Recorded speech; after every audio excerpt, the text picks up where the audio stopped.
디지털에 대해서 상세하게 오늘 한번 강의를 한번 해보려고 합니다. 여러분들이 디지털 경쟁력에 대해서 한번 얘기를 해보겠습니다.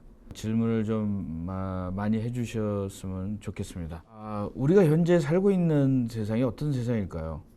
정보화 사회라는 말 많이 들으셨죠?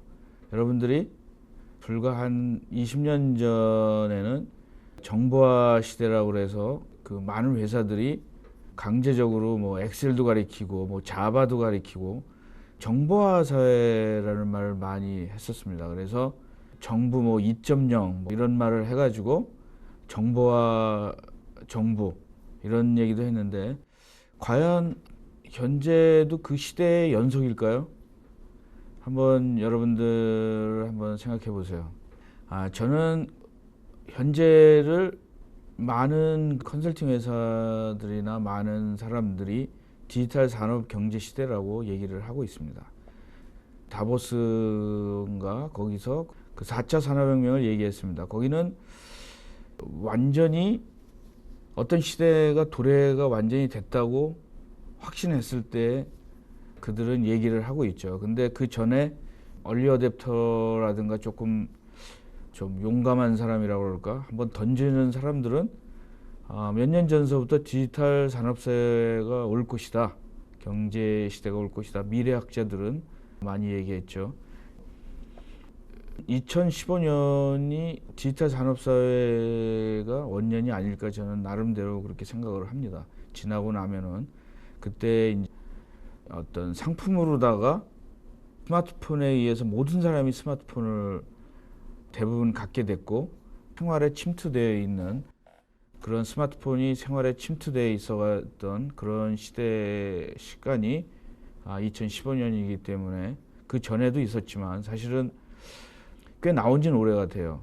그래서 초창기에는 얼리 어댑터들이 쓰다가 우리나라에는 2009년에 들어왔죠. 2009년에 들어왔으니까 좀 몇 년이 됐고 이제는 뭐 거의 스마트폰이 제가 학교 같은 데 강의를 가면은 학생 대부분이 한 5, 6년 동안 제가 그거를 강의를 하는 것이 있는데 한 5, 6년 전에는 한 3명, 4명 정도가 스마트폰을 가졌는데 지금은 거의 99% 정도가 스마트폰을 가지고 있습니다.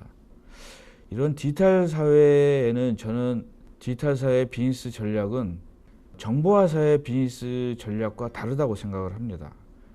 여러분들이 한번 좀 생각을 해보시고 스마트폰, 사물 인터넷, 클라우드 컴퓨팅, 인공지능, 드론, 전기차, 3D 프린팅, 빅데이터, 스마트 기기, 4차 산업혁명 등 최근에 굉장히 많은 개념들이 생겼어요. 그 전에도 있었는데 이것들이 굉장히 연계가 많이 되면서 파괴력이 많이 생긴 거죠. 그래서 이런 파괴력을 디지털 파괴적 이노베이션이 온 거죠. 그런 것들을 여러분들이 모두 연결해 가지고 우리 사회는 이제 뭐가 하나 유명하면은 뭐 이세돌이 나오면 AI에서 뭐 또 난리치고 또 뭐 3D 프린터도 이제는 몇 년 전에 또 3D 프린터가 이제 또 조용해졌고 요즘은 또 4차 산업혁명에 대해서 또 정부나 국회에서 많은 얘기를 하고 있습니다.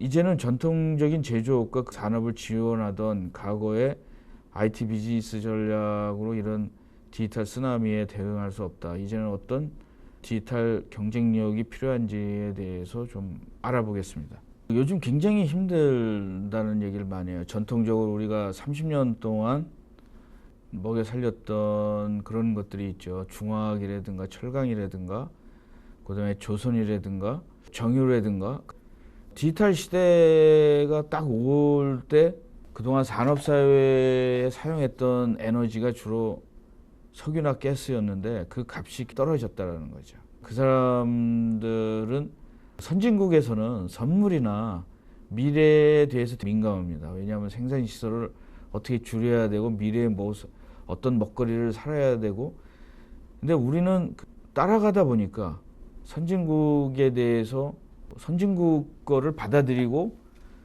그거에 대해서 가격적으로만 뭐 기술적으로나 미래를 어떻게 예측한다든가 뭐 이런 거에 대해서 우리가 소홀했던 것 같아요. 조선이나 철강이나 정유 이런 것들은 선진국에서도 얘기는 하지만 완전히 전성기는 지나갔다고 생각하는 것이 대부분 전문가들의 생각입니다. 그래서 석유도 엄청나게 비싸지지는 않는다라는 거죠. 석유의 클린 에너지가 아니기 때문에 보다 신재생 에너지에 대해서 이제는 정상적인 트랙에 오른 거죠. 이제 전기차도 언젠간 올 거라고 생각했는데 테슬라라는 차가 상용으로 팔고 있기 때문에 우리나라도 곧 많은 사람들이 전기차를 타고 다닐 수 있다라는 거죠.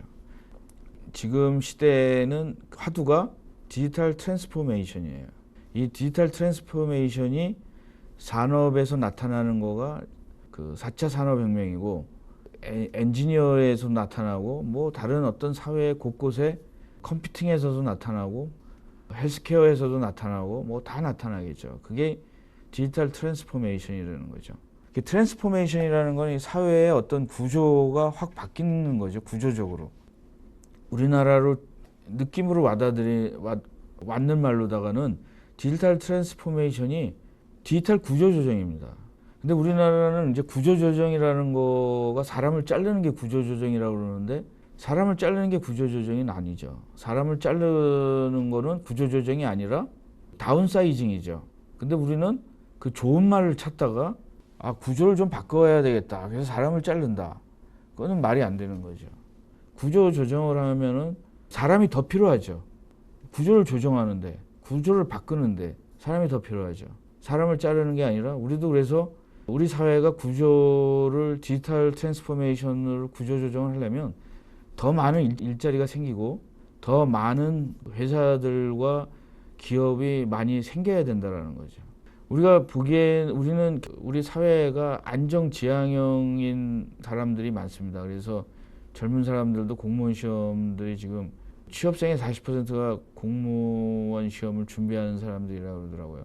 공무원이라는 거, 안정적인 거에 대해서 그만큼 사회가 갑자기 변화가 심해가지고 불안한 거죠. 내가 이거를 뭘 해도 이게 곧 바뀔 수 있고.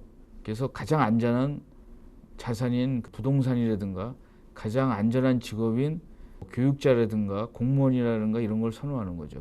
어느 것도 안전한 건 없다라는 거죠. 디지털 시대에서는. 한 가지 매일 저녁 떠오르는 태양도 사실은 우리 지구가 자전 속도가 마하 1.4라고 그럽니다. 그래서 세상은 빨리 변하고 있다는 거죠. 세상이 어떻게 되는지 우리 사회가 제가 여러 가지 쓴 글 중에서 제 나름대로 생각이 디지털 시대에 우리가 좀 산업사회에서는 이렇게 살아도 괜찮았는데 왜 서구 사회는 디지털 사회로 가면서 그 충격이 없는데 우리나라는 왜 디지털 트랜스포메이션이 하면서 이렇게 많은 충격이 있는지 그거에 대해서 조금 얘기를 해보겠습니다. 사실은 여러분들이 이런 질문들을 많이 하죠. 산업사회다. 그 다음에 산업사회에서 우리나라는 정보화 사회로 갔다. 그럼 정보화 사회에서 디지털 경제사회는 도대체 뭐냐. 컴퓨터들 그대로 다 쓰고 뭐 4차 산업혁명도 오토메이션을 해서 로봇도 많이 나오고 뭐 이러는데 그게 뭐가 왜 4차 산업이라고 그러냐. 우리 그 전에 난 그거 다 벌써 다 안다. 이렇게 생각하는 분들이 있어요. 근데 제 얘기를 듣고 계시는 분들이 대부분은 또 IT 산업에 종사하시거나 뭐 소프트웨어라든가 뭐 그런 데 종사하시는 분들도 많으실 거예요. 근데 디지털 시대에는 소프트웨어 하는 사람들에게는 기회이자 위기입니다. 사실 위기가 더 커요. 현업이나 이런 데에서 외국에서는 컴퓨터에 대해서 그 IT 부서나 IT 벤더에다가 다 맡겼죠. 우리나라도 그러고. 근데 이제는 현업에서 가운데 브로커 역할을 했던 IT 부서나 IT 벤더의 그 역할이 없어지는 거예요. 디지털 사회에서는. 그러니까 다이렉트가 되는 거죠. 점점 이제 가운데 이제 브로커, IT 브로커라고 저는 생각이 되는데 IT 하는 사람들이 현업과 컴퓨터 사이에 대신해 준 거지 않습니까? 현업에 있는 얘기를 듣고 거기에 효율화되기 위해서 IT 소프트웨어를 만들어서 팔고 근데 그런 것들이 다 점점 없어진다라는 거죠.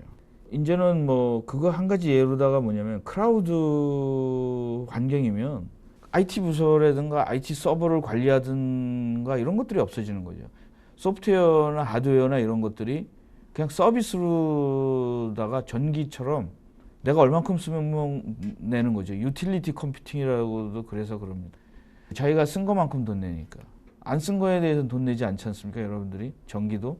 이 시간에 디지털 경쟁력에 대해서 좀 많이 하는 거는 지금 한국 사회가 산업 사회면서도 IT 사회도 다 꽃을 못 폈어요. 그냥 IT 사회인 척만 한 거죠. 대기업들은 IT를 꽤 많이 도입을 했습니다. 근데 의외로 학교에 가면 그냥 PC 정도밖에 없어요. 뭐 새로운 테크놀로지를 하는 게 아니라 20년 전에 나왔던 CAD를 하는 거죠. 어떻게 될지 모르겠지만 다음 달에 제가 컬럼 하나를 쓰면은 제가 이런 걸 한번 써보려고 그래요. 아, CAD가 죽어야 나라가 산다. 그런 어떤 말이 있죠. 왜냐하면 우리나라는 원래는 CAD라는 거가 도면을 없애고, 그러니까 CAD에는 두 가지가 있습니다. 컴퓨터 애드 드로잉이 있고 컴퓨터 애드 디자인이 있습니다. 근데 우리는 CAD를 도입한 게 도면을 만들기 위해서 CAD를 쓰는 회사들이 많아요. 그거는 잘못된 거죠. 그거는 주체가 드로잉인 거죠. 근데 디자인은 뭐냐면 3D 모델링을 만들어서 그걸 가지고 코스트 모델링도 만들고 그거를 실질적으로 뭐 모캅도 하고 도면을 가급적이면 안 쓰고 그거를 그 3D 모델링 자체로 디자인 툴로다가 해야지 되는데 우리는 아주 잘 쓰는 몇 군데 빼고 대부분은 CAD를 도면을 생성하기 위한 도구로 사용하고 있는 거죠. 최신 도구를 사용하는데 마인드나 패러다임은 옛날 마인드에서 변하지 않았다라는 거죠. 지금 우리나라 사회가 제가 디지털 경쟁력이나 이런 걸 여기 와서 얘기하는 이유가 뭐냐면은 대부분 회사에 가면 자기는 컴퓨터도 많이 알고 IT 시대를 살았다고 그래도 뭐 예를 들어 컴퓨터 사이언스나 뭐 정보화 이런 교육들을 많이 받았다고 그래도 패러다임이 산업사회에 종속되어 있는 거죠. 그래서 지금 조선이나 이런 데 가도 조선 CAD, 한국형 CAD를 만들겠다고 몇 년째 하면서도 실패하는 이유가 그겁니다. 도면을 만들기 위해서 CAD를 사용한다는 거는 시대착오적인 발상이 아닐까 이런 생각을 해요. 7가지에 대해서 조금 얘기를 했는데 그 디지털 트랜스포메이션을 할 때 제가 미국에서 생활을 하면서 한국 사회와 이렇게 비교했을 때 느꼈던 것들을 7가지를 잠시 좀 얘기를 하겠습니다. 우리나라 사회는 이상하게 질문이 없어요. 외국에서 강의를 이렇게 하면 질문이 뭐 귀찮을 정도로 많습니다. 질문이. 여러분들 제가 마션이라는 영화의 마지막 장면 보셨죠? 주인공이 학교로 돌아가서 학생들에게 자기 경험을 얘기할 때 다 설명하고 그 질문을 받는 시간일 때 모든 학생들이 손을 듭니다. 근데 우리나라는 모든 학생이 질문을 안 해요. 왜냐하면 우리나라 교육 제도가 잘못된 거죠. 이거는 디지털 사회에 앞으로 4차 산업혁명이든 디지털 사회든 디지털 사회와 4차 산업혁명, 그 4차 산업혁명이 산업계의 디지털라이제이션이라고 얘기를 하죠. 디지털라이제이션 사회는 IT 민주화 사회예요. 수평적인 사회고 디센트럴라이즈 사회고 데이터의 민주 사회인 거죠. 그 사회에서는 질문을 하고 회의를 하고 수업을 했을 때 평등한 거죠. 그 질문을 하고 대답을 하고. 근데 우리는 세미나나 이러는데 질문 있는 사회를 만들어야 된다는 거죠. 그래서 여러분들이 디지털 경쟁력 중에 가장 중요한 여러분들 중에 기술이나 이런 것도 중요하지만 디지털 경쟁력 첫 번째는 질문을 하는 거라는 거죠. 질문을 하고 질문을 부끄럽게 생각하지 않아야 된다는 거죠. 질문을 끝없이 해야 된다는 거죠. 내 자신에게도 질문을 하고 내가 어떤 수업을 들을 때도 질문을 하고 그러는 거죠. 계속 자기 그 고수들 입장에서 보면 자기가 혼자 공부해야 할 때가 많거든요. 내 자신에게 질문을 해야 되는 거죠. 두 번째는 모범답을 찾는 거죠. 과거의 학습이라든가 베스트 프랙티스라든가 뭐 새로운 방법이나 솔루션을 소개하면 모든 기업에서 요구하는 게 선진국 사례입니다. 선진국 사례를 해서 어떻게 하겠다라는 거예요. 위에다 보고할 때 편한가요, 그게? 그거는 모범답은 외국에 가서 공부할 때 책에 보면 답이 없어요. 연습 문제에. 굉장히 당황스럽더라고요. 한국 유학생들은 답이 없으니까 엄청나게 불안한 거예요, 이게. 그래서 처음에는 그 저자한테 욕을 많이 했습니다. 아니, 답이 없다니. 너무 성의 없는 거죠. 우리는 답만 해설한 집만 따로 엄청나게 비싸게 파는데 그게 잘못됐다라는 거죠. 새로운 방법이나 솔루션일 때에는 답이 없습니다. 자기가 그 여러분들 중에 어떤 때 10년, 7년, 10년, 20년씩 하다 보면 가장 그 엣지에 가장 가장자리에 옵니다. 누구에게 도움을 청할 수 없고 내 자신에게 계속 질문을 하면서 공부를 해야 되는 그런 전문가 시대가 있거든요. 그때 어떤 데에서 그 질문을 받겠어요. 그냥 계속 사례만 찾는 거죠. 사례로 나온 거는 벌써 오래된 겁니다. 최신 사례를 기업이 공개하겠습니까? 절대 안 하지. 그래서 여러분들이 보고 있는 무슨 벤더들의 세일즈 자료나 이런 것들은 가짜거나 그 옛날 한물 간 거예요, 그게. 왜냐하면 아니, 어떤 기업이 자기에게 가장 그 최신 정보를 오픈하겠습니까? 말도 안 되지. 그리고 그거를 벤더가 그거를 사용하면 법적으로 엄청나게 물어줘야 돼요. 그렇기 때문에 여러분들이 저도 그런 구습관을 굉장히 많이 했을 때 우리 멘토 미국에 있으신 이제 멘토가 과거를 학습해서 미래를 예측하는 거는 백미러를 보고 운전하는 거랑 마찬가지라고 말씀을 해주셨어요. 30년 지나도 잊어버리지가 않더라고요. 그 말이 30년이 지나도. 그래서 과거 정보에 의존하지 말고 창조적인 새로운 해결 방법을 존중하는 사회가 돼야 된다는 거죠. 세 번째는 우리가 기본을 많이 무시합니다. 특히 좀 오래 했다고 하는 사람들이 기본을 가장 무시해요. 좀 안다고 하는 사람들이. 그래서 회사에 가면 부장 레벨 있는 사람들이 가장 그 기본을 무시해요.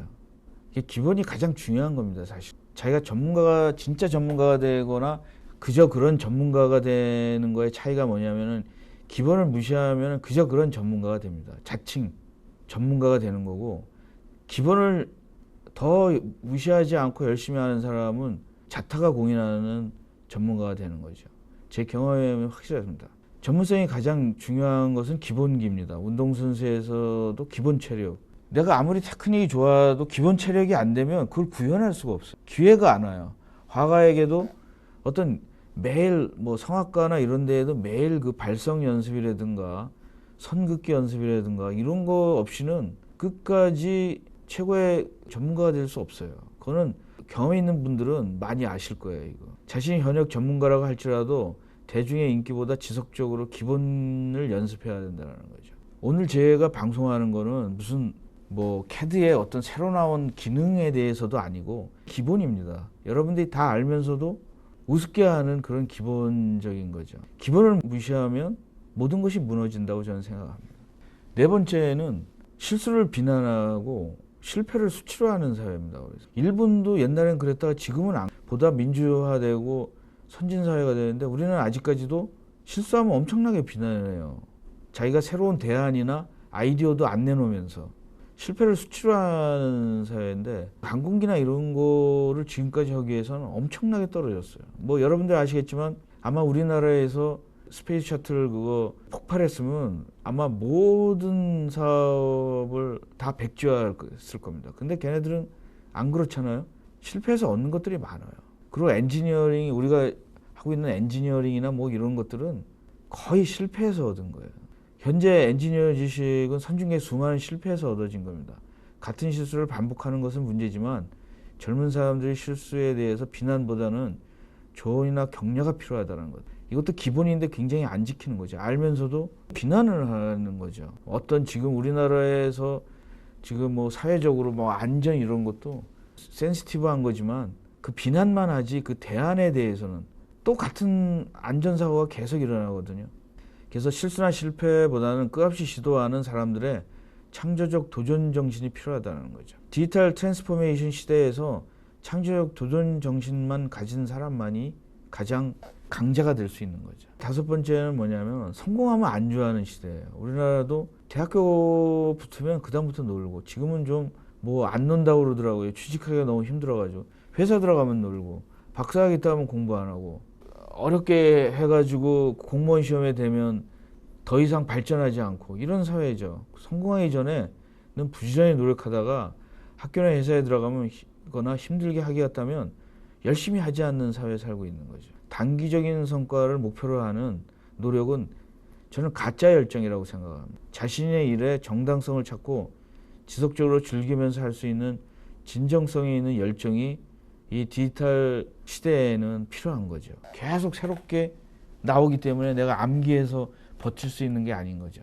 가짜 지식이나 가짜 정렬을 가지고는 버틸 수가 없는 거죠. 이제 다 오픈되니까. 옛날엔 저 오픈되지 않았기 때문에 지금 모든 게 다 오픈되는 거죠.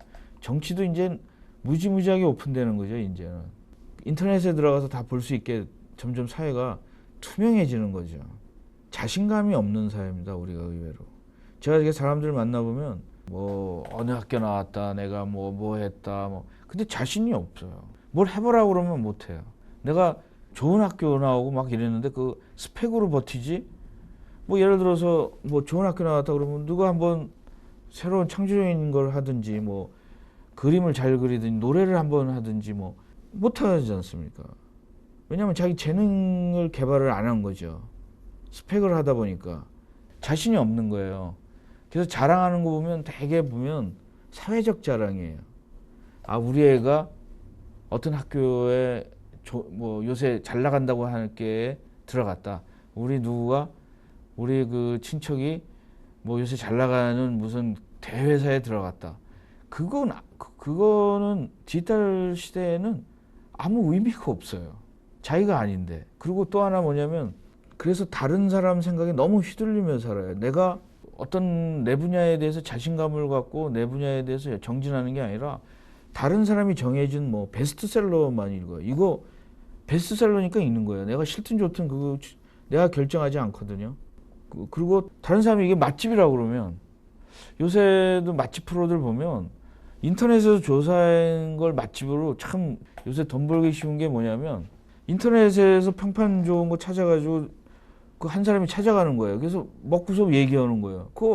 그게 무슨 창조적입니까, 그게? 그래서 자신의 생각을 좀 더 용감하게 살 필요가 있다는 거죠. 마지막으로는 참 장기 비전을 안 만들어요, 우리가. 오래 살잖아요. 근데 장기 비전이 없어요. 오래 사는 데 비해서. 그러니까 우리 사회의 비전은 장래성을 의미한다. 싫어하든 좋아하든 그 직업에 장래성이 있으면은 비전이 있다고 생각을 하는 거죠. 옛날 사람들은. 근데 요새 젊은 친구들은 자기가 안정된 것도 추구하지만 어떤 사람들은 싫으면 비전이 없다고 생각을 하는 거죠. 진정한 비전은 나의 가치를 미래 한층 더 높게 하는 것이다. 장기 비전은 개인이나 기업 그리고 우리 사회에 방황하거나 정체되어 있는 것을 막아주는 역할을 하는 거죠.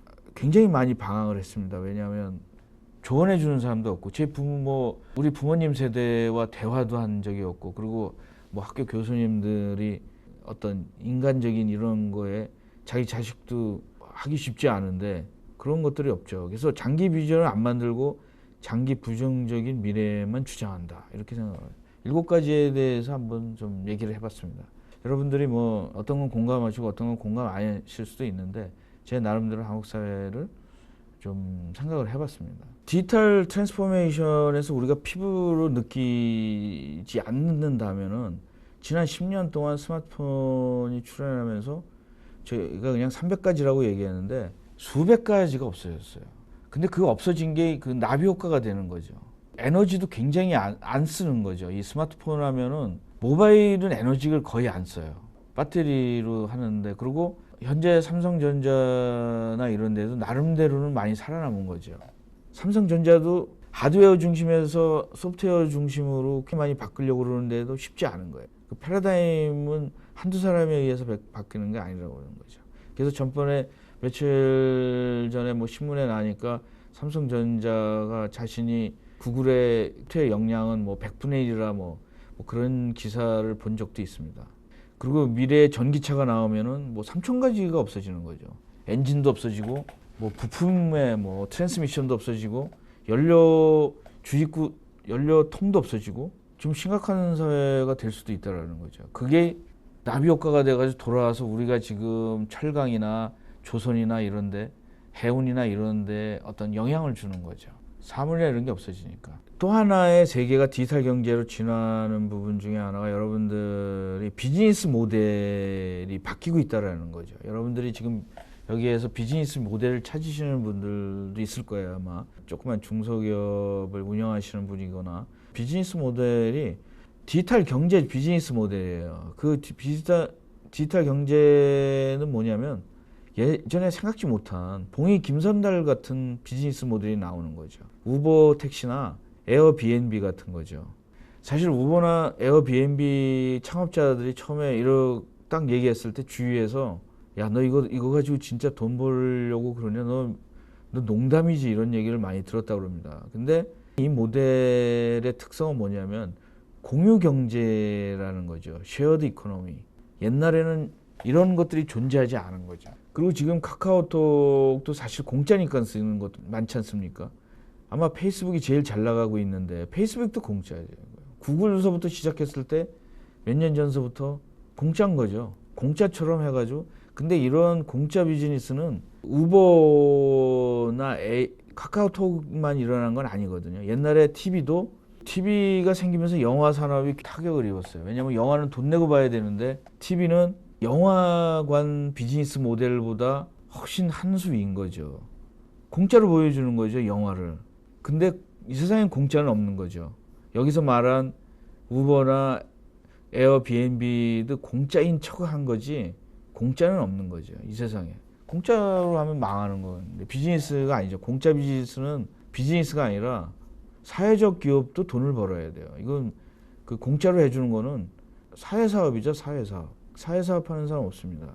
G나 이렇게 대기업들에 살아남는 거는 제품이나 서비스를 판매하는 거 진화해서 이제 비즈니스 성과를 판단하는 거죠. 그래서 여러분들 중에서도 늦게라도 자기 비즈니스 모델을 괜찮은 걸 잡으시면은 좀 억만장자로 살 수 있지 않을까 이런 생각을 합니다. 사물 인터넷이라는 이 생겼어요. 그러니까 옛날에는 인간만이 인터넷을 했는데 사물끼리도 인터넷을 한다는 거죠. 퍼스널라이즈 생산이면서 라이프 사이클이 굉장히 짧아진 거죠.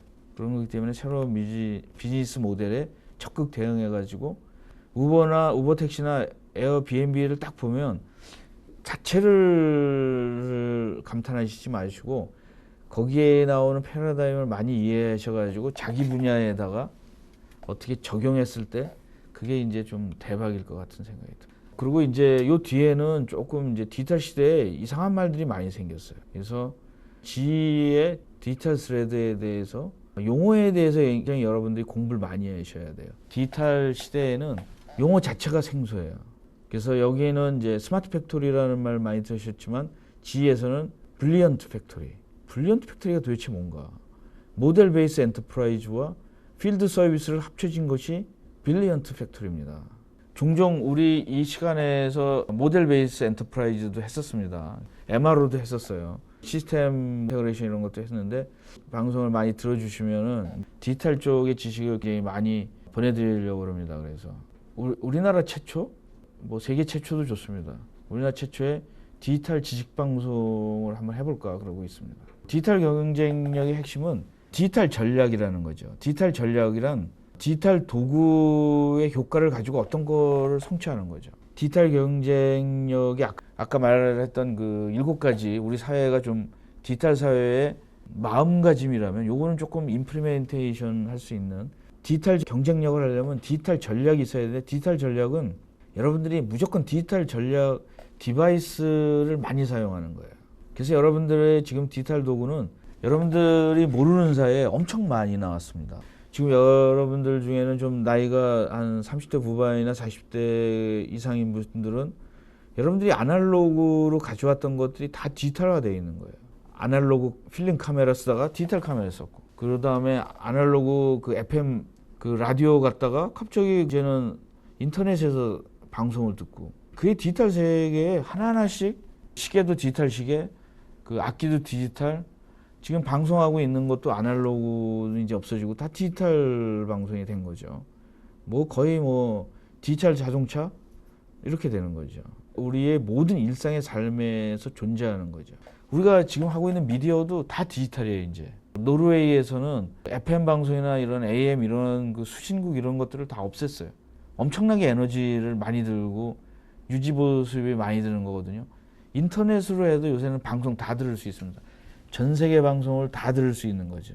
인터넷싱에서도 이렇게 밸류 체인이 우리 이런 것들 보면을 디지털 밸류 체인이라는 거죠. 그래서 여러분들이 아마 디지털 밸류 체인에 한번 좀 이해를 하셔야 돼요. 인더스트리얼 4.0, 인더스트리얼 4.0도 우리 몇 번 했었죠. 이제 인더스트리얼 4.0도 조금 이제 더 발전할 때마다 다음에 몇 번 더 하겠습니다. 다음에는 이제 유저 케이스 위주로 한번 해보겠습니다. 3D 프린팅도 계속 하겠습니다. 요새는 뭐 4D 프린팅, 뭐 5D 프린팅도 주장을 하는데 디지털 전략에서는 디지털 트윈에 대해서도 새로운 방송을 한번 지식 방송에서 한번 해보겠습니다. 디지털 트윈에 대해서 아주 구체적으로 좀 그래서 여러분들이 이런 거를 여러분들의 보캐브러리에 디지털 용어를 많이 심어 놓으셔야 돼요. 이게 디지털 경쟁력이라는 거죠. 사물 인터넷도 이제 엄청나게 많죠. 그래서 이제는 뭐 엔드투엔드 애널리시스, 빅데이터 뭐 이런 것들, 드론에 대해서도 좀 해볼까 그럽니다. AI에서도 저는 AI를 예전에 그 전공을 했었는데 그동안 이제 안 하다가 요새 좀 공부를 좀 했는데 여러분들에게 말할 수준은 아닌 것 같아요. 빅데이터나 AI 뭐 이런 것들이 다 연결고리가 다 있는 거니까요. 요즘에 제가 많이 방송을 하고 있는 디지털 테페스트리, 디지털의 패러다임을 프로덕트 라이프 사이클이나 엔지니어링에 적용한 거죠. 엔드투엔드 시스템 엔지니어링이나 뭐 이런 거죠. 디지털 테페스트리는 제품의 개념 설계부터 3D 시각화를 하고 이런 실질적으로 가상에서 거의 다 만들어 보고서 나오는 거죠. 3D 프린팅이나 이런 거를 많이 사용을 하는 그런 거고. 전에 우리가 IT 있을 때는 PLM이나 ERP나 이런 것들이 중앙 집권화 했었습니다. 그래서 근데 지금은 디센트럴라이즈가 되는 거죠. 이제 로봇에 대해서도 이제 많이 나오는데 인구당 우리나라가 제일 많이 사용하고 있습니다. 산업 로봇가 그 자동차 만들 데서 사용합니다. 사람값이 자꾸 비싸고 하기 때문에 그 3D 작업이고 위험한 작업이기 때문에 용접하는 데도 많이 쓰이고 힘든 작업을 많이 쓰는데 앞으로의 스마트 공장에서의 로봇은 콜래보레이티브 로봇이라는 겁니다. 사람과 같이 일하는 거죠. 그 앞에서. 지금의 산업 로봇은 그 근처에 가면 잘못하면 죽거나 부상당합니다. 왜냐하면 옆에 인식을 안 하니까 인지를 못하는 거죠. 앞에 사람이 있는지. 콜라보레이션 로봇은 앞에 그 센서가 있어가지고 사람들에게 안전한 거죠. 서로 이렇게 같이 잡았을 때 앞에 있는 로봇이 내 손을 이렇게 스치지 않게 피하고 안전에서 같이 일도 하고 내가 힘들면 로봇이 하고 로봇이 조금 작동이 안 할 때는 사람이 하고 서로 같이 코웍을 할 수 있는 그런 수준의 로봇가 스마트 공장에서의 패러다임에 맞는 로봇이라는 거죠. 전번에는 사이버 물리, 가상 물리 시스템이랑 CPS에 대해서 얘기를 했는데 앞으로는 CPS가 핵심입니다. 모든 사회에서 여기 그림에 보시겠지만 모든 게 다 연결되어 있는데 거대하게 모두 CPS에 의해 가지고 CPS가 가장 주역인 거죠. CPS에 대해서는 진화되고 있는 겁니다. 지금 CPS에 대해서 CPS라는 건 우리 사회를 엄청나게 미래 사회를 변화시킬 것입니다. 근데 스마트 팩토리의 용어로다가는 CPS, 사이버 피지컬 프로덕션 시스템이 되겠죠. 스마트 공장 용어. 그렇지만 이것이 개인용으로 CPS는 뭐냐면 의료 CPS 같은 경우는 내 몸에 안에 센서와 연결돼 가지고 그 자동적으로 어떤 그 치료를 해준다든가 뭐 이런 사이버와 피지컬을 연결을 시켜주는 시스템이 대량으로 만들어진다라는 거죠. 사물 인터넷은 글자 그대로 얘기하면은 사물의 인터넷이에요. 그렇다면 사이버 물리 시스템은 현존하는 IOP라고 그러나요? 인터넷 오브 피플.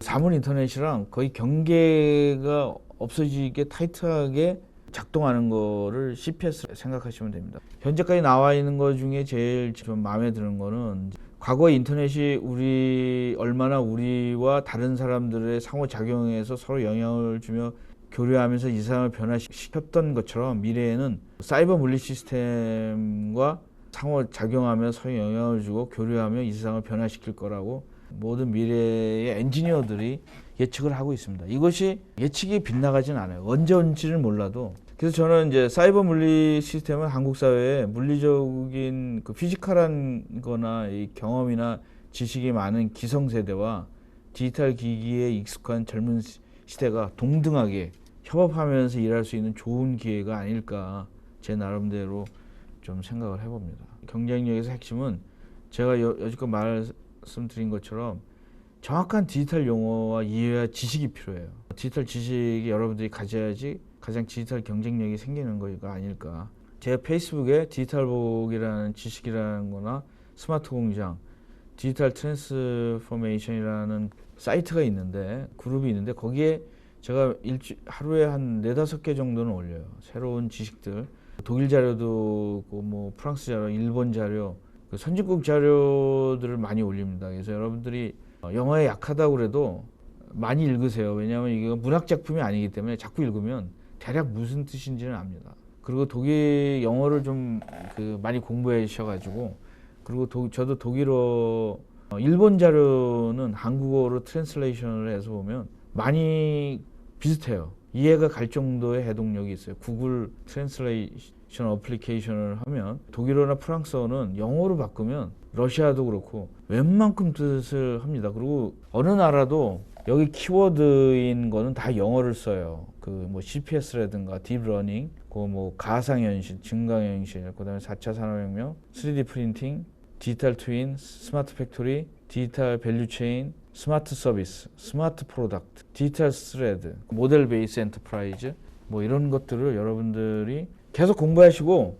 잘 모르시면 질문해 주세요. 제 나름대로. 제가 다 아는 건 아니지만 어떤 때는 도움을 줄 수 있지 않을까. 디지털 지식 연구소가 여러분들에게 그런 도움을 주는 그런 역할을 좀 해보려고 합니다.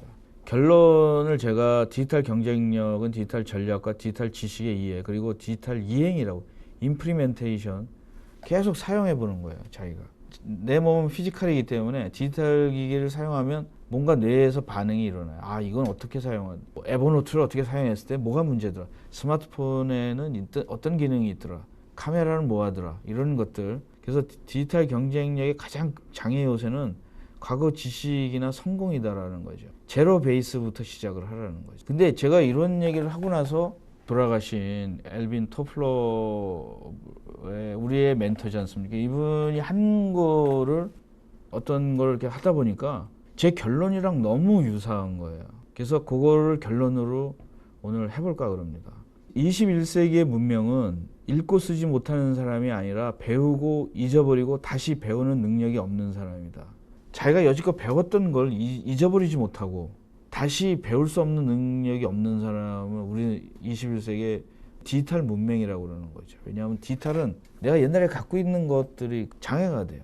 그래서 여러분들 중에는 디지털 문명, 21세기 문명이, 이 디지털 문명은 리더에도 갖고 있을 수 있고 높은 자리에 있는 사람도 이런 문명을 가진 거예요. 그러니까 여러분들이 이런 능력을 엄청나게 노력을 해서 깨우쳐야 돼요. 두 번째는 뭐냐면 지식이죠. 근데 이제 지식이 권력의 가장 민주적인 원천이라고 그러는데, 디지털 시대가 되면서 인터넷이라든가 사물 인터넷이라든가 이런 거 생기면서 더 민주적인 원천이 된 거죠. 이제는 뭐 트랜스페런시 된 거죠. 이것도 오늘 제가 얘기한 것 중에 아주 중요한 결론입니다. 당신에게 전략이 없다면 당신은 타인의 전략의 일부인 겁니다. 그래서 여러분들이 오늘 디지털 전략을 갖고 있지 않다 그러면은 당신은 다른 사람의 전략에 그냥 부품이 되는 거죠. 여러분들의 전략을 가져가야 됩니다. 그리고 이것도 이제 대단한 멘토이신 분인데, 미래는 언제 너무 빨리 잘못된 순서대로 온다라는 거죠. 순서가 우리가 생각한 거대로 안 오는 거죠. 그 3D 프린터가 더 빨리 올 줄 알았는데 4차 혁명이 먼저 왔고, 뭐 이게 뒤죽박죽으로 오는 거죠. 왜? 시장의 반응 때문에 오는 거죠. 시장의 반응이 없으면 벤더들이 만들질 않아요. 만들었다 사라져 버리는 거예요. 태블릿도 그렇고 뭐도 그렇고 빨리 올 수도 있고 늦게 올 수도 있다라는 거예요. 제가 좋아하는 말 중에 하나도 변화는 비선형이라는 거죠. 뒤로도 앞으로 옆으로도 갈 수 있다는 거죠. 또 이 말도 오늘의 결론인데, 변화는 단지 삶에 필요한 것이 아니라 변화는 우리의 삶의 자체입니다. 그래서 우리 디지털 사회는 우리가 디지털이 되는 거죠. 디지털 삶 그 자체인 거죠. 여러분들 지금도 스마트폰 끼고 있지 않습니까? 디지털이에요. 나라에 던져주는 건데, 지금 성공했다라는 조선이나 지금 중공업이나 이런 것들이 있지 않습니까? 생존의 첫 번째 룰은 분명하다라는 거죠. 어제 성공보다 위험한 건 없습니다.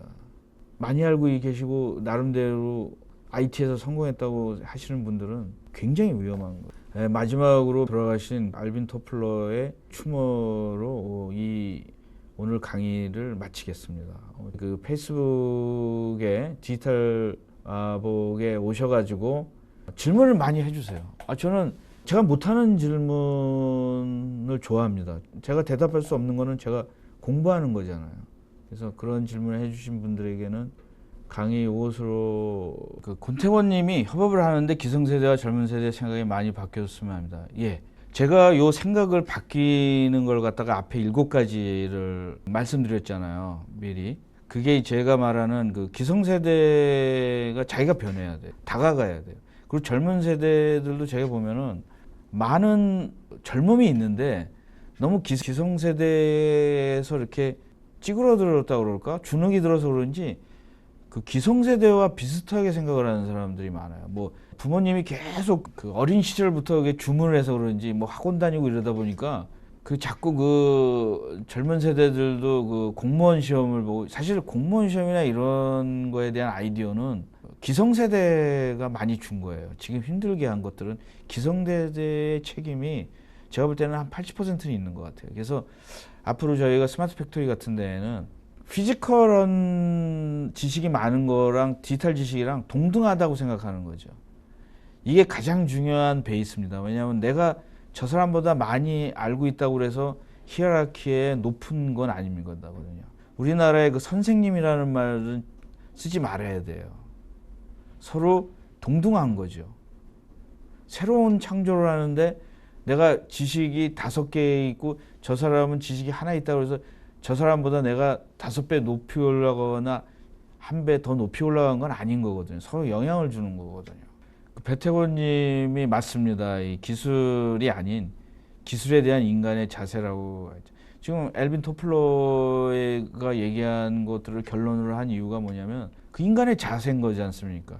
기술은 수없이 오는 거죠. 이게 디지털 세계 나중에는 뭐 이상한 거가 끝없이 오는 거죠. 그런데 변하지 않는 거는 인간의 자세인 거죠. 유병기 님이 최근에 디지털에서 가장 핫한 용어는 AR, VR, AR, MR이 아닐까요?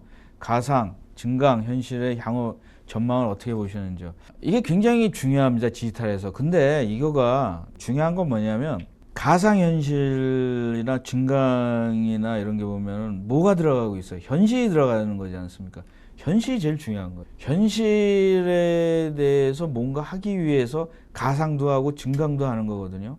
그렇기 때문에 그 피지컬한 경험이나 내가 지금 일상에 대한 경험들을 강화할 필요가 있다고 생각해요. 왜냐하면 그 가상이나 증강은 컴퓨터가 해주는 거고 내가 실질적으로 하는 거는 인간만이 할 수 있는 거지 않습니까? 현실은 컴퓨터가 할 수 없는 거잖아요. 컴퓨터가 피지컬 세계에서는 전기 코드 빼버리면 아무것도 아닌 거잖아요.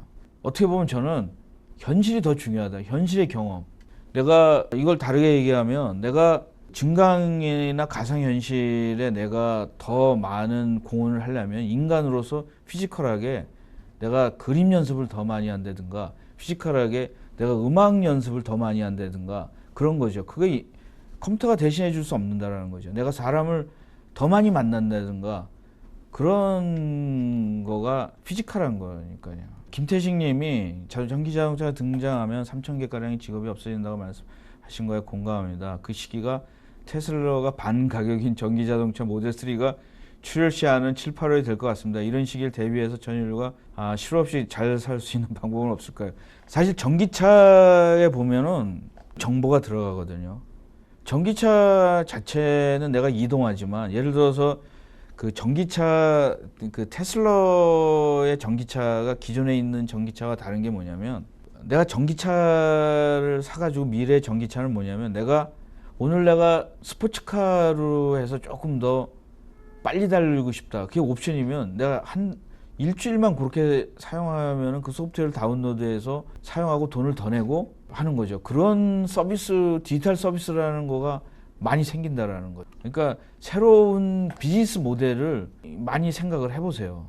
상상을 가지고. 김수열 님께서 일찍이 엘빈 토플 박사 얘기하는 제3의 정보화 사회를 다뤘다 하면은 엘빈 토플러 박사는 2006년에 얘기하는 제4의 물결에는 생물학과 우주 산업의 결합이라고 합니다.